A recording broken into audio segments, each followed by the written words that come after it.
Hello and a warm welcome back to the channel of Motorbike Absolute Nonsense. And one of the bikes I've been looking forward to more than anything else this year, other than perhaps McDonald's dropping the price of their hash browns, is Yamaha MT09 SP. Now, I rode the regular MT09 back in May and I bloomin' loved it. It was hundreds of different upgrades and improvements over the old one that came together to make it a much better road bike. More fun, more confidence inspiring, and all the rest of it. But anyway, this has got some trick bits on it, which I'm going to take you through in a minute. It costs £11,806, which is 1,700 quid more than the non-SP version, and it's £500 more than the previous gen MT09 SP, which I rode last year and I really enjoyed. And just for some more Yamaha context, if you wanted one of these, but you found another £2.5 grand, you could have an MT10. But anyway, in this video, I'm going to talk about all of that, compare it to those bikes, show you the new stuff, and take it for a ride. Let's go.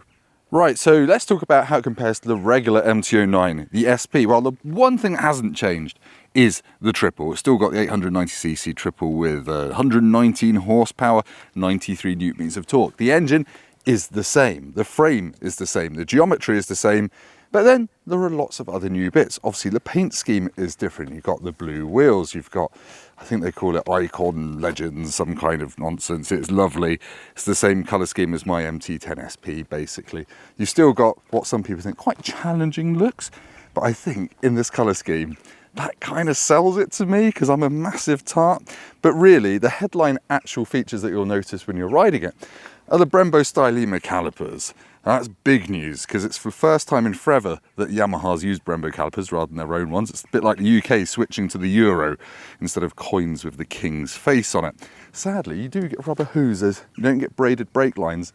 You do get braided brake lines on the MT10 SP, but you don't get Stylemas at the moment. But anyway, we're getting ahead of ourselves. You've got more adjustable, stiffer KYB forks. They've got stiffer springs. You've got an Erlin's rear shock with a remote preload adjuster there. That is more adjustable than the standard bike, I believe, as well. Compression and rebound damping, all that good stuff. You might have noticed you've got a brushed aluminium swing arm. Now, weirdly, I know people that don't like brushed aluminium swing arms on Yamaha SP models. I think those people are mental because, look at that. I think it's a thing of beauty. It has got a fly on it. Go away. But I think that is just lovely. Now, you have got the slightly weird exhaust that you get on all Yamaha triples now, where the exit is hidden down in the body, so you never really see it. But that's it. Well, it's not it, because there's some stuff up here, actually. For some reason, Yamaha's given this bike keyless ignition, which does work well, but it uses this knob. Some people in the comments of my first ride video have been very unkind about this looking like a knob off a cooker. And it is a little bit wobbly and plasticky, and the key isn't much better. He says fishing around for it in his pocket. No, that's my earplugs. But there you go, that's the key. You can turn it off and on, I presume, as an anti-relay deterrent, so people can't nick it from outside your house. But it works all right, off, on, and then you have to do the old handlebar wiggle to get the handlebar in the right spot to do the steering lock. But it's all on there, and then you push it in, and then you can turn it back on again. And if you walk off with the key in your pocket, the bike will beep at you. Sorry, it is on. I've just got an ND filter on. Yeah, other things, you've got the new MT09 switch gear. I think we're mostly used to that now, well, I am. So it's brightening up a bit. So yeah, you can do a soft press to do a little bit of indicating, or a hard press. And trust me, I've done 400 miles on this bike. You're just going to use the hard press all the time and then do it again to cancel. You have got cruise control as standard. I think on the old bike that was only on the SP, not on the standard one. And then you have got a keyless fuel filler, which only works when the bike is off for the first couple of seconds or minutes, whatever it is. And then yeah, otherwise you've got the same 14-litre tank as on the non-SP, which will get you about 120 miles. You've got these acoustic grills to fire induction noise at your head. You've got 4 extra track modes in the electronics. And as usual, you can turn things off like separately, like the anti-wheelie, the slide control and all that stuff. But that's about it really. That is the MT09 SP in a nutshell. Some other facts and things that I haven't talked about. It weighs about 198 kilos wet, which is a kilo heavier than the non-SP. And it's got a USB-C socket under the seat. And actually, speaking of the seat, it's a bit naff, but this one's getting a bit crinkly already. And this bike's only got 800 miles on it. But whatever. Let's take it for a ride and see if it's any good. Right, I've turned my oven on. I'm going to take this for a ride, and actually we're going to cut pretty quickly to some country roads, because on this sort of backroad farmer's track, you're not really going to notice the difference between the MT09 SP and the normal one. So this inherits all of the MT09's 3-cylinder traits. It's very easy to pull away on. The engine is very smooth and it's very short geared, so in sport mode it gets up to illegal speeds really quite quickly. But as I said, that's the same and true of the normal MT09 as well, if I can call that bike normal. For £10,100 it definitely doesn't feel normal. This feels like that, but when you get on the brakes and turn it in, it feels quite different. So I'm going to cut to some country roads and we'll talk about the handling and all that good stuff there. And the brakes, yeah, lovely. Oh no, this lady's going to get to see my builder's bum. This leather jacket does give me a bit of a crack.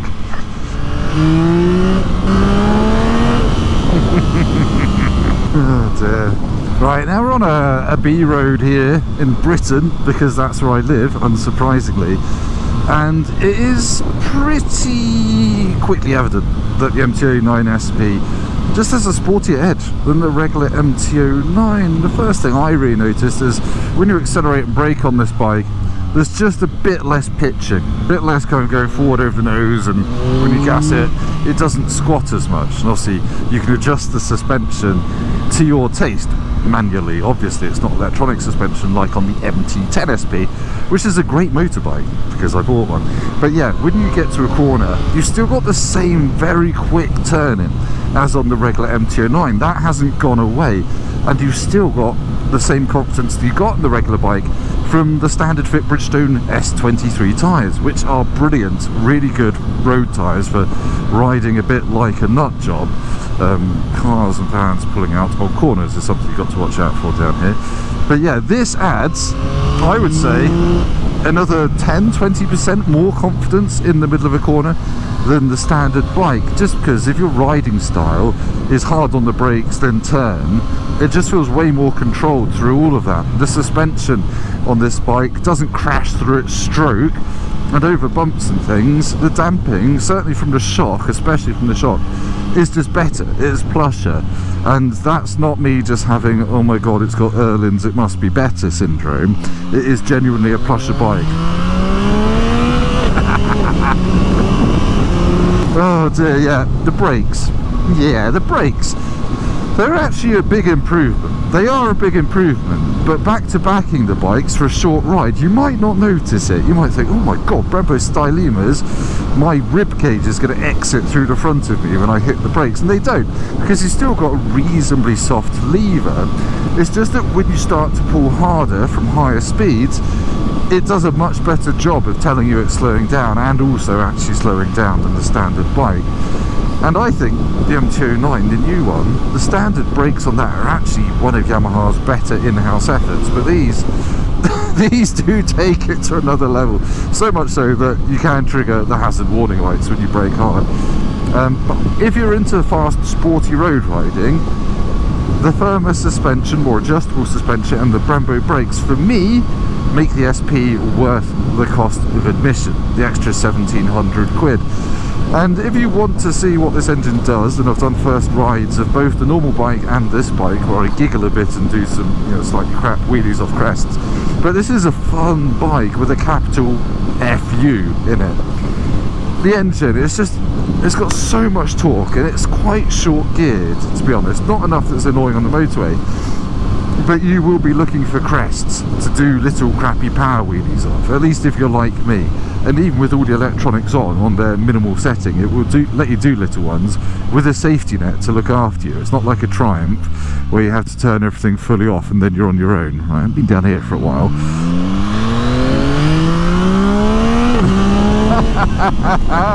The bars get a proper wiggle on as the front goes light. That is so good. But yeah, the quick shifter blipper is Yamaha's latest generation one, which sounds like marketing horse shit, but it is so good at being able to downshift on an open throttle and upshift on a closed throttle as well. It just gives you more flexibility when you're out riding. And actually, I've done about 300 miles on motorways on this bike, And being able to downshift while accelerating smoothly is actually quite welcome for changing lanes, dipping past people, performing illegal undertakes and things like that with a bit more oomph. Sorry, did I say that last bit out loud? But yeah, the quick shifter blipper is great, and also going from second to third at certain RPMs you get a little boop from the exhaust. It sounds a little bit old school from a time before Euro 5. It's enjoyable, can you tell? It's a brilliant bike, this. And I kind of said that Yamaha, with the price of the normal MT09, £10,100, that was like offering free crack to crack addicts. And for only a little bit more, you can get a one that looks better, handles better, stops better. And we're talking marginal differences here, but it is really the one to have. If you want an MT09, I would say save up and get the SP, because it's worth it. Now let's compare it to some of its rivals. Obviously I talked about the Street Triple RS.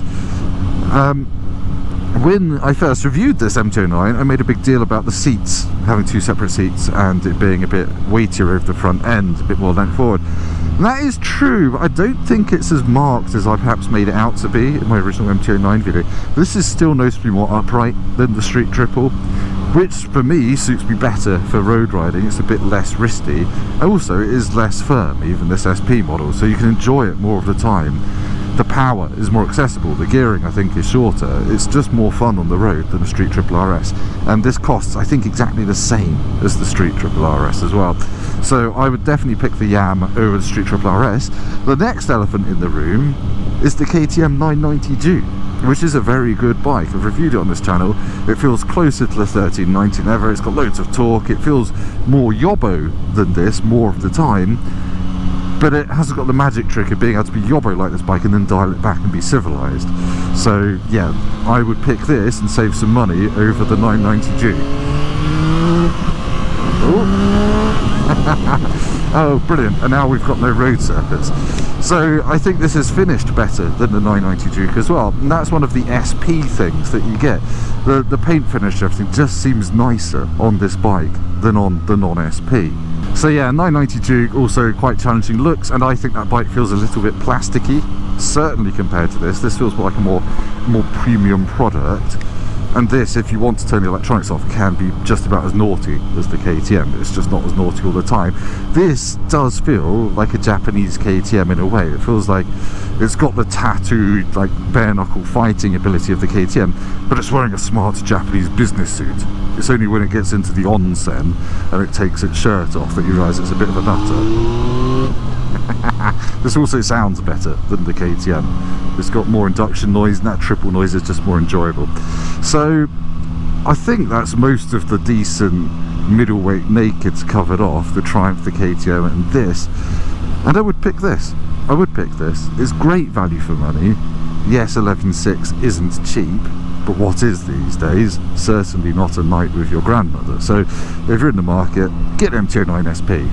But anyway, I have actually filmed a conclusion that's more thorough than this. Let's go and do that now. Right, time for me to sit down and have some vaguely grown-up thoughts, if that's possible, about the MT09 SP. Now, it shares 90% of the DNA of the normal MT09, which means it is so much fun. It is an absolute riot. It's short-geared, torquey, three-cylinder mayhem that makes a Street Triple RS feel very, very serious and like it's wearing a straight jacket or a one-piece leather suit for a racetrack. This is a fun road bike more than anything still, despite the stiff suspension. Now, if you are going to take your MT09 on track, definitely get this, because it is more adjustable, it's got those track modes, and it's stiffer, and it's not much more money. If you want the MT09 that looks the best, get this. If you want the MT09 that looks like it's got the best brakes, and it has got the best brakes, even though the difference isn't as big as you'd think, get this. I would just say this is the MT09 that most people should get, unless you're really hard up for cash and you don't want to find the extra money. And I mean, this is only an extra 22 quid a month with an extra 500 quid deposit, I think, than the normal MT09. Get this. It is absolutely brilliant. Now, it's not perfect. No bike is perfect, just like my hairline. And it's got some niggles. That fuel tank's a little bit small. At 6'3", I'm a little bit too big for it. But I've done kind of some 200-mile days on this on the motorway. It's not been awful, but I do wish I was on something bigger. There's a car coming. At the start of this video, I did mention that the base MT10 is only 2.5 grand more than this. And you might either be thinking 2.5 grand is still quite a lot of money at this price point, But I would say if you can stretch the MT10, you are going to go slightly backwards in ride quality and suspension quality as well on the base MT10. But it is worth the upgrade for that engine. The cross-plane floor is very, very good. And it's a whole nother world of performance compared to this. So just do bear that in mind. But for British roads, for normal riding, this will do everything as well.